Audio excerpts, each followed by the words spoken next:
So the other aspect of the owners' meetings is the Lions definitely threw out some proposals, bylaw changes they wanted to figure out, like, hey, can we make it so that our situation, our plight's a little bit better? And it was interesting to hear Dan Campbell and Brad Holmes talk about it. And they said, yeah, we were in a lot of situations where we had a good first down. We stopped the opponent. We got it to 2nd and 12. We forced that pressure. We got it to 2nd and 13. And then, that 2nd and 3rd down, we would just get that call around the 5-6 yard mark where the quarterback's moving around and the play's extended and the receiver has an edge over young, inexperienced defensive backs.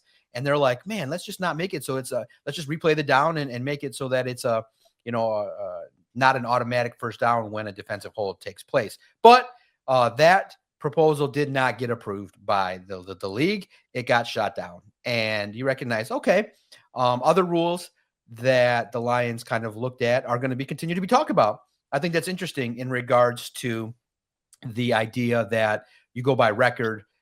If you are a team, an NFL team that, has a better record, like the Vikings, for example, had a better record than the Rams, but the Rams were division winners, so the Vikings had to go out. So the Lions could have been that team. They could have been in that position.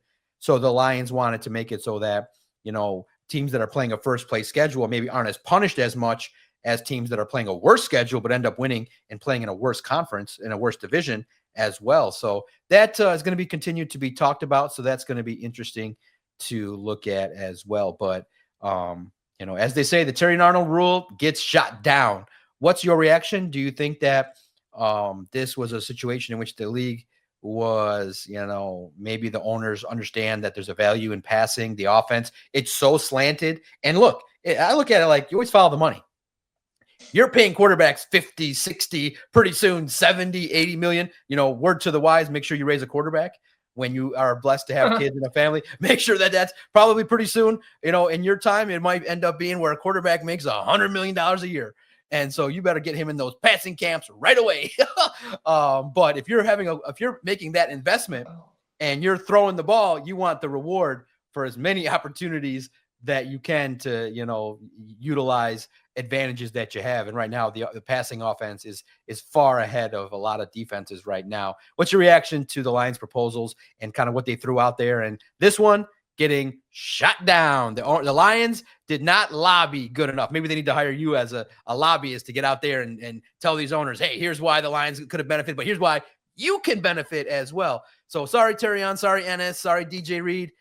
You gotta watch those holding, watch those tugs, because when you it's one of those situations where if you put your hands, if you breathe on a receiver, they're throwing that flag on you.